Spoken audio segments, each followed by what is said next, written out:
तमसो मा ज्योतिर्गमयः असतो मा सद्गमयः। यही हमारी जीवन पद्धति है, यही जीवन का प्रवाह है। जी हाँ किसान भाइयों, चारों तरफ दीप मालिकाएँ जल उठी है। आज दीपावली है। दीपावली के इस शुभ अवसर पर चारों ओर से अंधतमस दूर हो, अंधकार दूर हो, चारों तरफ हरियाली हो। इन्हीं तमाम शुभकामनाओं के साथ आज शुरुआत करते हैं कार्यक्रम कृषि दर्शन की। आप सभी का स्वागत है इस कार्यक्रम में। नमस्कार।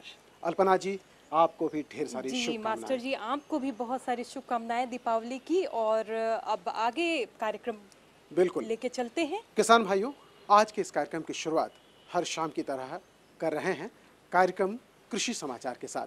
आइए देखते हैं कृषि समाचार में आज कौन कौन सी खास बातें हैं। नमस्कार, कृषि समाचार में आपका स्वागत है। साथ ही दीपावली की ढेर सारी शुभकामनाओं के साथ मैं हूं आपके साथ पूजा। राज्य में जैविक खेती को प्रोत्साहन देने के उद्देश्य से चलाई जा रही योजना के तहत राज्य के जैविक मिशन शुरू किया गया है।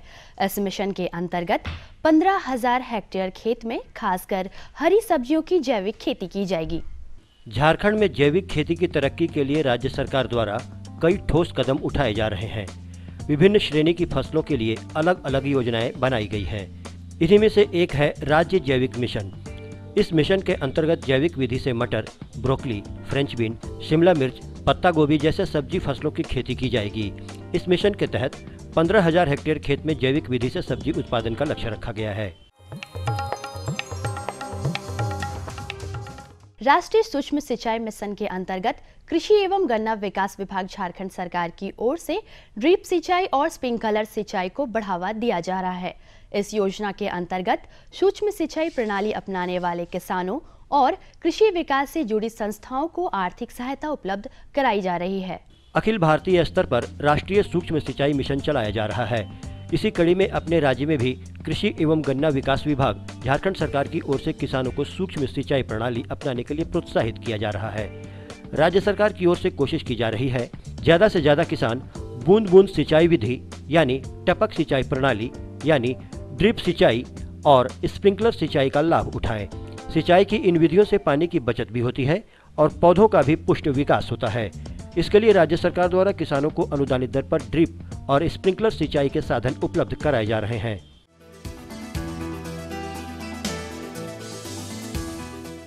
तीसी फसल में लगने वाला कीट गोल मिर्च के नियंत्रण के लिए मिथाइल डेमोटेन 10 मिलीलीटर प्रति लीटर पानी के दर से मिलाकर घोल बना ले या मोनोक्रोटोफास 10 मिलीलीटर प्रति लीटर की दर से घोल बनाकर फसलों पर छिड़काव करें।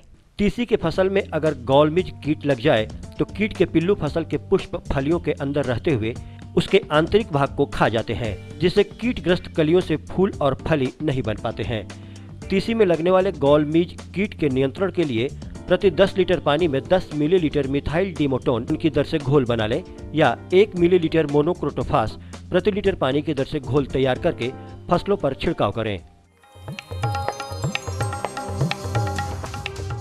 औषधीय पौधा सर्पगंधा का जड़ और कटिंग तना विशेष रूप से सांप का जहर उतारने और मानसिक रोगों के उपचार के काम में आता है।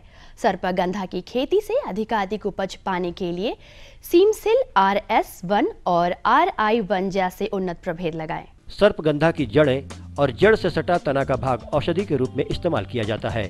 सर्पगंधा अवसादक, निंद्रादायक, रक्तदाब कम करने, दस्त, पेट दर्द, रोग भ्रम, केंद्रीय तंत्रिका तंत्र की उत्तेजना, सांप का जहर उतारने, मानसिक रोगों के उपचार में और गर्भाशय संकुचन बढ़ाने में काम आता है।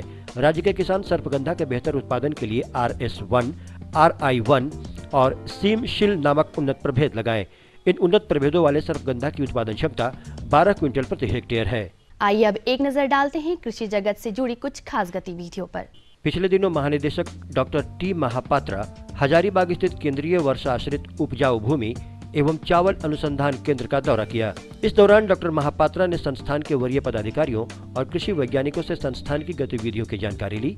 साथ ही भविष्य में किए जाने वाले कार्यों के लिए विचार विमर्श भी किया। इस दौरान उन्होंने पौधारोपण किया, साथ ही आधुनिक कृषि उपकरण और चावल के नए किस्मों का मुआयना भी किया। कर्मशाला से हमें जो किस्में उत्पादन हुए हैं, जो निकले हैं, जो प्रसारित हुए हैं, वो सारे किस्में अभी खाली झारखंड नहीं है, पूरे पूर्वी भारत में विभिन्न राज्यों में ये खेती किया जा रहा है। कृषि उपकरण डिस्क हैरो की मदद से किसान खेतों की जुताई के बाद मिट्टी को भुरभुरी करने का काम करते हैं। ये ट्रैक्टर चलित उपकरण है और इसमें लगा डिस्क मिट्टी को भुरभुरी बनाता है। कार्य क्षमता 1.5 से 2 एकड़ प्रतिदिन है। खेतों की जुताई के बाद मिट्टी के ढेलों को फोड़कर भुरभुरी बनाया जाता है। उसके बाद उसे समतल किया जाता है। आमतौर पर किसान इस काम के लिए पाटा चलाते हैं। इसमें समय और श्रम दोनों ज्यादा लगता है, लेकिन डिस्क हैरो ट्रैक्टर के द्वारा चलाया जाता है, इसलिए ये बहुत जल्द और बहुत अच्छे तरीके से मिट्टी को भुरभुरी करके समतल कर देता है। ये एक दिन में 1.5 से 2 एकड़ खेतों की मिट्टी को भुरभुरी करने की क्षमता रखता है। आज जिस सफल किसान से हम मिलने जाने वाले हैं वो मौसमी खेती तो करते ही हैं, साथ ही बेमौसमी फसलों के उत्पादन से भी अच्छा मुनाफा कमा लेते हैं। खासकर सब्जी फसलों के मामले में ये बहुत अच्छी तरह से अवगत है कि किस महीने में किस उत्पादन की कीमत तेज रहेगी। इस लिहाज से बेमौसमी फसलों से लाभ इन्हें अन्य किसानों से आगे रखता है।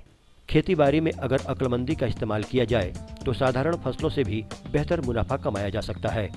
आज जो सफल किसान हमसे रूबरू हैं, उनकी कामयाबी के पीछे मेहनत मशक्कत के साथ साथ तीक्ष्ण बुद्धि का भी कमाल रहता है और वो बाजार की मांग को देखते हुए फसलों का चुनाव करते हैं। ऐसा लोगों से तम नौकरी बटे नहीं जाने से फायदा है कि खेती उपजाने से बहुत अच्छा है। नौकरी जिंदगी में कभी नहीं सकेगा, नौकरी या कोई बिजनेस है नहीं सकेगा। और अब एक नजर राज्य के 3 प्रमुख शहरों के मौसम के मिजाज पर।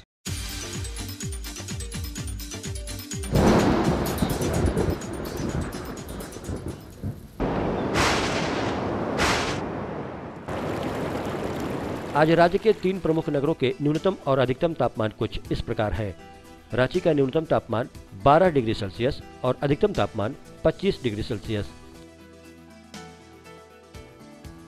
जमशेदपुर का न्यूनतम तापमान 19 डिग्री सेल्सियस और अधिकतम 25 डिग्री सेल्सियस। मेदिनीनगर का न्यूनतम तापमान 16 डिग्री सेल्सियस और अधिकतम 24 डिग्री सेल्सियस। और अब मंडी भाव में आइए नजर डालते हैं अनाजों के भाव पर।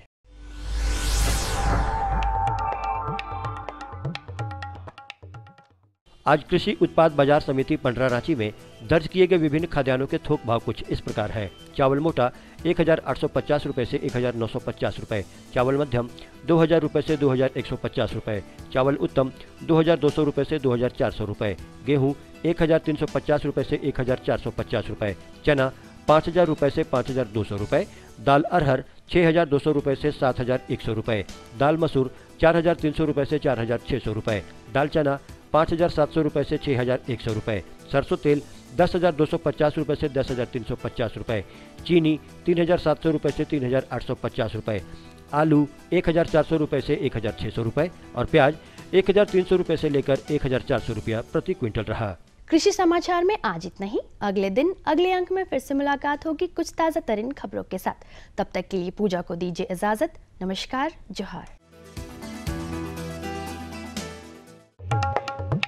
तो किसान भाइयों, आपने देखा कृषि समाचार, जिसमें आपने बहुत सारी तकनीकों के बारे में, मंडी के भाव के बारे में, मौसम के मिजाज के बारे में और भी बहुत सारी बातें की हमने इसमें। बिल्कुल। तो आगे बहुत सारी बातें हैं, क्यों मास्टर जी? बिल्कुल किसान भाइयों, आगे हम आपको ढेर सारी जानकारियां देंगे, लेकिन मिलते हैं इस छोटे से विराम के बाद। ये लो और बताओ। बस। अरे ये क्या भैया जी, बस इतनी सी रासायनिक खाद? किसानी छोड़ रहे हो क्या? किसानी नहीं, नादानी छोड़ रहे हैं। मिट्टी की जांच कराई है। अब तो लालाजी जितनी जरूरत है उतने ही उर्वरक खेत में डालेंगे। हाँ किसान भाई, आज ही अपने जिले की नजदीकी भूमि परीक्षण प्रयोगशाला में मिट्टी की जांच जरूर करवाएं और मिट्टी में पोषक तत्व, नमी व पौधे के विकास को देखते हुए केवल जरूरत के अनुसार ही पोषक तत्व डालें। और हाँ, मिट्टी में गंधक, जस्ता, बोरोन जैसे सूक्ष्म पोषक तत्वों का पता लगाना भी न भूलें। उर्वरक और जैविक खाद के सही उपयोग से भूमि का उपजाऊपन बनाए रखें, उत्पादकता बढ़ाएं, खर्चा घटाएं और बहुमूल्य विदेशी मुद्रा बचाने में भी सहयोग दें। और हाँ, धीमी गति से नाइट्रोजन उपलब्ध कराने वाले उर्वरकों जैसे नीम लेपित यूरिया को प्राथमिकता दें और यूरिया का पत्तों पर छिड़काव करें। अरे वाह, तू तो सचमुच समझदार हो गया रे। अधिक जानकारी के लिए संपर्क करें जिला कृषि अधिकारी या किसान कॉल सेंटर। अम्मा खाना दे दो ना। सबर कर गोलू, अभी दाल नहीं गली है। तू फिक्र ना कर गोलू की अम्मा, अब की बार अपनी दाल खूब गलेगी। क्या मतलब जी? अब की बार NFSM के तहत दाल की पैदावार को बढ़ाने के तरीकों को दिखाने के लिए देश में 1000 क्षेत्र चुने गए हैं, जिसमें हमारा इलाका भी आ गया है। पर इससे हमें क्या फायदा? हमें 5 एकड़ खेती के लिए खाद और कीटनाशक के अलावा बढ़िया बीजों की एक मिनी किट भी मिलेगी। इतनी दाल का करेंगे क्या जी? अरे भगवान, सरकार ने दलहन का समर्थन मूल्य भी खूब बढ़ा दिया है और इनकी खरीद का भी पूरा इंतजाम कर लिया है। इससे आमदनी बढ़ेगी और फिर हमारा गोलू अच्छे स्कूल में जाकर के कृषि वैज्ञानिक बनेगा। हाँ। छोटे से विराम के बाद एक बार फिर से आपका स्वागत करते हैं आपके अपने पसंदीदा कार्यक्रम कृषि दर्शन में। मास्टर जी, आज दीपावली है, पटाखे बहुत आवाज आ रही है पटाखों की, लेकिन कुछ काम की भी बातें कर ली जाए। बिल्कुल किसान भाइयों, तो आगे क्या है? जीवन अनवरत है, जीवन चलने का नाम है। हम मौज मस्ती आनंद उत्सव के बीच भी काम से जुड़े हुए होते हैं। बिल्कुल। और इसी क्रम में आज हम आपको जानकारी देंगे किसान भाइयों कि मदर पौधा से किस तरह से आप पौधशाला की तैयारी करें। क्यों अल्पना जी? जी बिल्कुल, और ये बहुत ही जरूरी है क्योंकि दिवाली जो है वो संपन्नता का त्योहार है और जब तक हम काम नहीं करेंगे तब तक संपन्नता कैसे आएगी। बिल्कुल, छोटे छोटे जो पौधे हैं वो बड़े पेड़ बने और जीवन में खुशहाली लाएं। तो आइए देखते हैं किस तरह से मदर पौधे से आप नर्सरी तैयार कर सकते हैं। और इस विषय पर जानकारी दे रहे हैं हमारे विशेषज्ञ डॉक्टर यदुनंदन पाठक और उनसे बातचीत कर रहे हैं हमारे सहयोगी अवधेश कुमार। डॉक्टर साहब, सबसे पहले हम ये जानना चाहेंगे कि झारखंड के मौसम, मिट्टी, इन सब चीज़ों को देखते हुए, उसके भौगोलिक वातावरण को देखते हुए, जो हमारा ये लीची और जो दूसरे अन्य पौधे हैं, उनके पौध प्रबंधन की क्या संभावनाएं हैं? झारखंड प्रदेश की जलवायु अमरूद और लीची के लिए काफ़ी उपयुक्त है जी। अमरूद की फसल जैसे नॉर्मली होता है कि हम इसकी फसल को साल में 2 बार ले सकते हैं। अगर सिंचाई की व्यवस्था कर ली जाए तो झारखंड प्रदेश में इसकी 3 बार तक खेती ली जा सकती है, 3 बार तक उपज लिया जा सकता है। और लीची के बारे में सुनकर के बड़ा अच्छा लगता है कि झारखंड प्रदेश में लीची अन्य जगहों जहाँ लीची की खेती की जाती है वहाँ से 15 से 20 दिन पहले तैयार होती है। तो इस तरीके से किसान भाइयों को लीची और अमरूद की खेती करने से काफ़ी अच्छा मुनाफा मिल जाता है। तो इसलिए यहाँ पर इन दोनों फसलों की अपार संभावनाएं हैं और यहाँ पर जितने पौधे बनाए जाएं और उसका है सो मार्केट, उसका बाज़ार काफ़ी अच्छा मिलेगा। तो पौध प्रबंधन की काफ़ी अच्छी संभावनाएं हैं अमरूद और लीची के क्षेत्र में। डॉक्टर साहब, हम जानना चाहेंगे कि अगर किसान पौध प्रबंधन के क्षेत्र में आना चाहते हैं तो उनको किन किन चीज़ों को ध्यान में रखना होगा? पौध प्रवर्धन के लिए सबसे पहले हम बात करते हैं मातृ पौधे की, जिससे कि हम पौधे बनाते हैं। जी बिल्कुल। तो मातृ पौधे हमारे पास ट्रू टू दी वैरायटी होना चाहिए। जिस प्रजाति का हम मातृ पौधा बनाना चाहते हैं उसका है सो बिल्कुल शुद्ध प्रजाति हो ताकि उससे हम है सो और पौधे बना सकें। तो शुद्ध प्रजाति का चुनाव करना एक सबसे बड़ा फैक्टर होता है। और उस तरीके से उसके अलावा फिर है सो स्वस्थ पौधे बनाने के लिए स्वस्थ मातृ पौधे भी हमें बनाए रखने की आवश्यकता पड़ती है। एक किसान अगर जानना चाहता है, पहली बार अगर पौध प्रवर्धन के क्षेत्र में वो आना चाहता है, तो उसको जो आप मातृ पौधे की बात करें तो वो मातृ पौधे कहाँ से प्राप्त कर सकते हैं? मातृ पौधे जो भी सरकारी संस्थान हैं या फिर जो शोध संस्थान हैं वहाँ से जहाँ पर है सो जेन्युइन प्लांटिंग मटेरियल का विक्रय होता है, वहाँ से चुनाव करके लिया जाना सबसे उपयुक्त होता है। तो इसके लिए कृषि विश्वविद्यालय, हमारा ICR रिसर्च सेंटर हुआ और फिर जो गैर सरकारी जैसे रामकृष्ण मिशन और इस तरीके के जो गैर सरकारी संगठन हैं जो कि पौधों को की गुणवत्ता और उसके प्रजाति के बारे में सुनिश्चित करते हैं, वहीं से उनका चुनाव करने के उपरांत ही मातृ पौधे बनाने के बाद वो पौध प्रवर्धन की बात कर सकते हैं। मातृ पौधे लेने के बाद किसान फिर क्या करें? मातृ पौधे लेने के बाद वो जब पौधे 4 से 5 साल के हो जाते हैं तो उनकी टहनियों से ही हम है सो पौध प्रवर्धन का कार्य करते हैं। तो अब हम बात कर रहे थे लीची और अमरूद के पौध प्रवर्धन के लिए। तो अमरूद और लीची में एक सामान्य तकनीक जिसके द्वारा पौध प्रवर्धन का कार्य करते हैं उसे हम गूटी बांधना या एयर लेयरिंग कहते हैं। इसमें क्या करते हैं कि एक पेंसिल के मोटाई की आकार का एक टहनी का चुनाव हम करते हैं और उसमें 1 इंच का चीरा लगाते हैं गोलाकार क्षेत्र में। बिल्कुल। और उसके बाद फिर क्या करते हैं कि उसका जो बार्क या छिलका होता है उसे फिर है सो हटा देते हैं। जी, बहुत ये के साथ में हटाना पड़ता है। और वहाँ पर फिर IBA जो रूटिंग हार्मोन्स जो होते हैं, बाजार में भी ये उपलब्ध है, रूटेक्स या सेराडेक्स इस तरीके के नाम से। तो IBA का एक घोल बना करके उस क्षेत्र पर जहाँ पर से हमने बार्क रिमूव किया है वहाँ पर उसको लगाते हैं और पहले से तैयार की गई मिट्टी उसको उसके ऊपर में डालते हैं और काले रंग के पॉलीथीन से, मैं काले रंग की पॉलीथीन पर विशेष ध्यान दे रहा हूँ, काले रंग की पॉलीथीन से उसे है सो एयर टाइट करके बांध देते हैं। करीब 2 महीने के उपरांत आप जब उसके सरफेस को छुएंगे तो थोड़े से उभार किए हुए उसमें जड़ आपको दिखाई पड़ेंगे। तब हम समझते हैं कि 2 से 2.5 महीने में हमारा वो डाली अपना जड़ बना लिया है। उसके बाद फिर उसको टहनी से काट देते हैं, प्लास्टिक को हटाते हैं, पत्तियों की मात्रा को कम करते हैं और फिर एक पॉलीथीन ट्यूब में डाल करके उसे एक नए पौध के रूप में विकसित करते हैं। 1 साल के उपरांत वो पौधा फिर विक्रय के लिए प्रस्तुत हो जाता है। ये तकनीक जो हुई इसे एयर लेयरिंग कहते हैं और यह लीची और अमरूद दोनों में सफलतापूर्वक इससे पौधे बनाए जाते हैं। साथ ही फिर लीची में अभी है सो इस चीज़ को हम लोगों ने अभी नहीं कर पाया है, ग्राफ्टिंग का कार्य से के सहायते, मतलब ग्राफ्टिंग के कार्य ग्राफ्टिंग के द्वारा भी पौध प्रवर्धन का कार्य अमरूद के केस में बहुत आसानी से किया जाता है। तो उसके लिए क्या करना होता है कि अमरूद के बीजू पौधों की पौधे बनाए जाते हैं, मतलब पके हुए अमरूद से बीज निकालने का कार्य, बीजों की बुआई का कार्य और उन्हें फिर है सो पॉलीथीन ट्यूब्स में डालने का कार्य। और 1 साल उपरांत जब पेंसिल थिकनेस के हो जाएं तो वो पौधे फिर ग्राफ्टिंग के लिए तैयार हो जाते हैं। ग्राफ्टिंग की विधि के लिए सबसे पहले हम चुनाव करते हैं एक बीजू पौधे का और मातृ पौधे से हम सायानोड लाते हैं।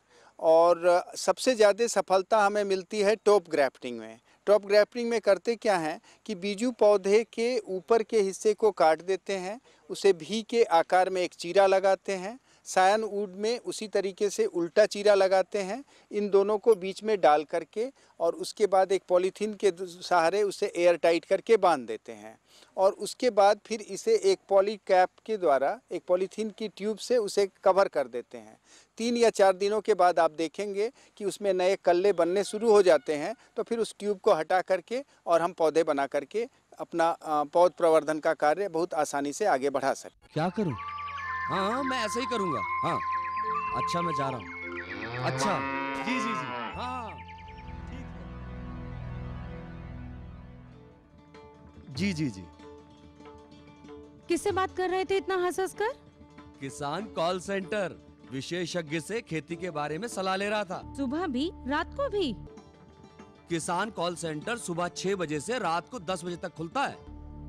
रविवार को भी? हाँ भाई, साल के 365 दिन खुलता है। और इतना फोन का बिल कौन भरेगा? अरे, किसान कॉल सेंटर की सेवा मुफ्त है। पर तुम ये सब क्यों पूछ रही हो?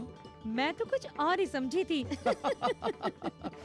किसान भाई, कृषि संबंधी समस्याओं का अपनी भाषा में तुरंत समाधान पाने के लिए पूरे भारत में किसी भी फोन से राष्ट्रीय हेल्पलाइन नंबर 1800-1801-551 पर संपर्क करें। किसानों का दोस्त किसान कॉल सेंटर। आज तो वसूली करके ही जाऊंगा। घनश्याम, अरे ओ घनश्याम, वो तो स्कूल गए हैं। स्कूल गया है। अरे, बहाना तो ढंग का बनाती। हाँ लाला, मैं स्कूल ही गया था, फार्म स्कूल, जहाँ किसानों को सिखाई जाती है खेतों में पैदावार बढ़ाने की हर बात, जैसे मिट्टी के हिसाब से सही खाद, बढ़िया बीज और जरूरत के मुताबिक कीटनाशक।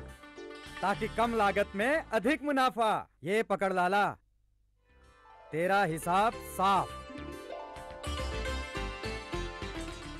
तो किसान भाइयों, आपने देखा मदर पौधे से किस प्रकार से पौधे लगाए जाएं और कैसे नर्सरी की तैयारी की जाए। अब बारी आ गई है, आपको पता है किस चीज की बारी आई है? क्यों मास्टर जी? हमारे किसान भाई तो समझते हैं। किसान भाइयों, जैसा कि आप जानते हैं कि मैं और अल्पना जी जिस दिन भी कार्यक्रम लेकर आते हैं तो किसी न किसी सफल किसान से अवश्य आपको मिलवाते हैं।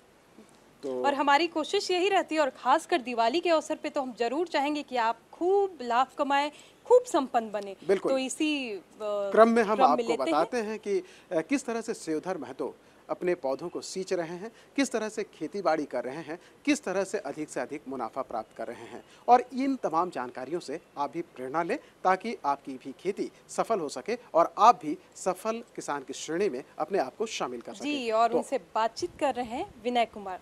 सेवधर जी, सबसे पहले बताइए कि आप कृषि में जुड़े तो कब से जुड़े? कृषि में हम पढ़ाई लिखा कर रहे थे और 2008 ईस्वी जाके हम इंटर फाइनल किए हैं।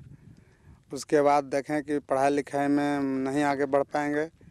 उसके बाद किसान के लाइन पर हम काम करने लगे कि खेती बाड़ी भी एक बहुत सा ही माने कि भविष्य में देखते आ रहे हैं कि हम लोग को पापा लोग भी करते आ रहे हैं और इसी से जीवित है। तो देखें कि मेरा ऐसा पढ़ल है तो हम देखें कि नहीं आगे बढ़ेंगे, तो इस जल्द खेती बाड़ी में हम उतर गए हैं। तो पढ़ाई से ज़्यादा तवज्जो आप खेती में दे रहे हैं जी। इसमें कितना मेहनत कर रहे हैं और कितना आपको इससे उपलब्धि प्राप्त हो रही है? अभी का डेट में हम जब से उतर रहे हैं, हमारा देख रहे हैं कि हमारा कमैनी सबसे ही ज़्यादा लग रहा है। जो काम अगर जा करते हैं रांची गोला इधर उधर, हाँ, उससे ज़्यादा हम देख रहे हैं कि हमको खेती बाड़ी से ही आ रहा है। तो जो लोग आपके गांव में हैं और आपसे कम खेत है, चाहे जो दिहाड़ी कर रहे हैं, उससे आप अपने आप को बेहतर मान रहे हैं? हम अपने आप को सबको देख रहे हैं कि एक समान की बेहतर ही खेती बाड़ी में किया जाता है। अभी हम सबसे बड़े भाई हैं और खेती बाड़ी के आधार पर हम एक छोटे भाई को रखे हैं, हरियाणा में पढ़ा रहे हैं इंजीनियरिंग पढ़ाई। कितना कमा लेते हैं? हम अभी खेती बाड़ी में माने कि मंथली 15,000 से 20,000 का कमाई आता है। कौन कौन सा खेती आप करते हैं? खेती लगाए थे इससे पहले हम मिर्चा खेती, उसमें से 25-30 हज़ार का बेचे हैं। इस महीना पहले का बात कर रहे हैं। उसके बाद में हम लगाए हैं टमाटर, खीरा, उसके बाद अब कच्चू कहते हैं वो बेच चुके हैं। 5,000 के लिए आपको मार्केट कहाँ पे मिलता है? इसका मार्केट हम लोग को लोकल में गोला में है। डेली मार्केट गोला लगता है, बाकी सिकिदिरी वगैरह भी ले जाते हैं, रामगढ़ तक ले जाते हैं। तो सेवधर महतो जी, आपने बताया कि इसके पहले आपने मिर्चा की खेती की थी, तो ये सब नए नए ढंग से जो खेती हो रही है, इसकी जानकारी आपको कहाँ से मिलती है और आप इसका कितना लाभ उठा पाते हैं? इसका जानकारी हम होली क्रॉस समाज सेवा में काम कर रहे थे, उसी से हमको वहाँ का साठे सर बताए कि देखो खेती बाड़ी का ही विभाग है, इसमें से जो जो चीज़ आपको ज़रूरत पड़ता है गाँव में वो चीज़ का यहाँ प्रचार कीजिए। उसने हम बोले कि सर हमको मिर्चा लगाना है, तो बोला कि ठीक है, अब मिर्चा का अथी है यहाँ मेरे पास बीज जो कि आप ले जा सकते हैं, इसका उपज बहुत ज़्यादा है। तो हम बोले ठीक है सर, वैसा है तो हम ले जाएंगे। तो हम ले आए और उसको हम यहाँ गाछी किए, उसके बाद लगा दिए उसको। तो उसको लगाएं तो देखें कि उपज बहुत ही ज़्यादा हो गया। तो जो पहले मिर्च लगाते थे और अब लगाएं, उसमें कितना का अंतर है? पहले और इसमें से मैंने कि एकदम 50% का अंतर आया जो मिर्चा लगाए थे। तो इसको बेच करके आप उचित मुनाफा कमाए? उससे बेच के हमको उचित मुनाफा कमाए। और फिर क्या किए? और उस पैसे से हमारा साधन नहीं था, एक ठो बाइक ले लिए हैं। तो मतलब खेती के द्वारा जो पैसा प्राप्त किया उसी से बाइक लिए? हाँ। और घर में सुख सुविधा सब खेती से ही आ रहा है? और घर से सब सुख सुविधा ही खेती बाड़ी से ही आ रहा है। पढ़ाई लिखाई भाई बहन को ही सब वहीं से कर रहे हैं। तो आज जो खेती आप कर रहे हैं उससे कितना पैसा सालाना आप कमा लेते हैं? पूरे मैंने कि आलू मकई वगैरह लगा के ये सब कुल मिला जुला के मैंने कि 1-1.5 लाख रुपया का इनकम साल में होता होगा मेरा। तो जो लोग दिहाड़ी मजदूरी करते हैं या जो लोग खेत में काम नहीं करना चाहते हैं, वैसे बंधु भाई को क्या संदेश देना चाहेंगे? वैसे बंधु भाइयों को देख रहे हैं कि अगर आपका ज़मीन प्रति खाली पड़ल है तो उसको एक दूसरे हमको देख के आप आगे बढ़ने की कोशिश कीजिए। तो आप अभी और कौन कौन सा खेत में फसल लगाए हुए हैं? अभी का फसल लगाए हैं, धान लगाए हैं, टमाटर लगाए, खीरा लगाए, बादाम लगाए हैं। इस सब के लिए मतलब कितने दिन में ये तैयार होता है और इसकी अच्छी बीज जो हो उसकी जानकारी आपको कहाँ से प्राप्त होती है? इसके अच्छी बीज की जानकारी हम बढ़िया दुकान से पता करते हैं कि सर अभी का डेट में कौन सा ऐसा बीज आया है हाइब्रिड वगैरह में कि जो जल्दी पैदा किया जाते हैं। तो और महतो जी बताइए कि जो अभी किसान लोग जो संस्था बनाते हैं उस प्रकार के किसी संस्था से आप जुड़े हुए हैं या नहीं जुड़े हुए? होली क्रॉस समाज सेवा से जुड़े हुए। तो उससे फायदा होता है? उससे मेरा फायदा हुआ है और उसी से हम मिर्चा का भी फायदा लिए हैं, टमाटर वगैरह सारा बीज प्याज वगैरह उसी से हम किए हैं और उससे आगे बढ़े हैं हम इतना। इन सब के अलावे हाँ और आप अपने भाई बंधु को क्या संदेश देना चाहेंगे? भाई बंधु लोग भी मेरे साथ ये रहबे करता है समर्थन कि बताते जाते हैं कि इस ढंग से काम करना है और इसके आगे पढ़ाई लिखाई भी करना है काम करते हुए भी, ताकि मेरा रोजी रोटी खेती बाड़ी से ही होता है। महतो जी, पहले जो खेती होती थी और अब जो वैज्ञानिक तरीके से खेती हो रही है, इसमें आप अपने आप को कहाँ पे पा रहे हैं और इसकी आप क्या सुविधा उठा रहे हैं? वैज्ञानिक ढंग से जो बड़े किसान लोग को देख के ही हम किए हैं कि एक दूसरे जगह लगाए हुए देखे थे कि इस ढंग से मैंने टमाटर खेती किया जा रहा है वैज्ञानिक ढंग से बरसाती खेती, तो उसी को देख के हम किए हैं, तो उस आधार पर मेरा भी उपज ठीक है। किसान भाइयों, बदलते समय के साथ साथ धीरे धीरे ठंड बढ़ रही है और ठंड का भी अपना महत्व होता है खेतीबाड़ी में। मौसम विज्ञान मंडल पुणे के माध्यम से हम आपको खेतीबाड़ी से जुड़ी तमाम जानकारियों के साथ साथ मौसम के मिजाज के बारे भी जानकारियां देते हैं। तो आइए डालते हैं भारतीय मौसम विज्ञान मंडल पुणे से प्राप्त मौसम की जानकारी पर एक नज़र। भारतीय मौसम विज्ञान मंडल पुणे के अनुसार आज राज्य के विभिन्न प्रमुख शहरों का अधिकतम और न्यूनतम तापमान इस प्रकार से दर्ज किया गया है। रांची अधिकतम 26 डिग्री सेल्सियस, न्यूनतम 13 डिग्री सेल्सियस।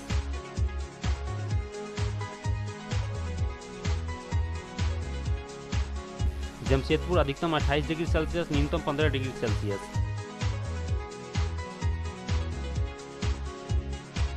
मेदिनीनगर का तापमान वहीं इस प्रकार से दर्ज किया गया, अधिकतम 29 डिग्री सेल्सियस, न्यूनतम 18 डिग्री सेल्सियस।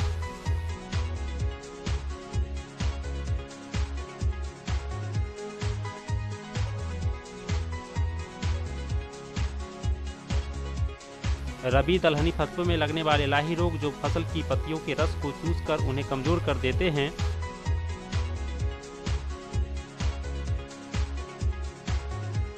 रबी फसल को लाही नामक कीट से बचाने के लिए आवश्यकता अनुसार मोनोक्रोटोफास या मिथाइल डिमोटिन 1 मिलीलीटर 1 लीटर पानी में मिलाकर छिड़काव करें। तो किसान भाइयों, आपने मौसम के मिजाज के बारे में तो जान लिया, अब बारी आती है चिट्ठी पत्री की। बिल्कुल किसान भाइयों, आपके पास कोई सुझाव है, टिप्पणी है, राय है तो आप हमें अवश्य लिखकर भेजें, क्योंकि आपकी जानकारियां जो हम तक पहुंचती हैं, आपकी जो समस्याएं हम तक पहुंचती हैं, इससे हम अपने कार्यक्रम को और भी अधिक विस्तारित कर सकते हैं और भी अधिक खेत खलिहानों से जानकारी ला सकते हैं। तो मास्टर जी पता लिखवा दीजिए। बिल्कुल किसान भाइयों, लिखिए हमारा पता है कार्यक्रम कृषि दर्शन, कृषि प्रकोष्ठ, द्वारा केंद्र निदेशक, दूरदर्शन केंद्र, रातू रोड, रांची, पिन संख्या 834001। तो किसान भाइयों, अब चिट्ठी पत्री की बात हो गई, अब चलने का समय आ गया है, विदा लेने का समय आ गया है और आप भी बहुत व्यस्त होंगे दिवाली के त्योहार में, क्यों? बिल्कुल। तो मास्टर जी अब चलते हैं, विदा लेते हैं। किसान भाइयों, जैसा कि हम जानते हैं कि दीपावली का पर्व खेती बाड़ी से जुड़ा हुआ है, हम इस शुभ अवसर पर शुभकामनाएं देते हैं कि आपके खेतों में हरियाली रहे, जीवन में खुशहाली रहे, चारों ओर रोशनी जगमग करे, आप खुश रहें, स्वस्थ रहें। इन तमाम शुभकामनाओं के साथ कृषि दर्शन की पूरी टीम को फिलहाल दीजिए इजाज़त। अगले कार्यक्रम में फिर होगी आपसे मुलाकात, तब तक के लिए नमस्कार।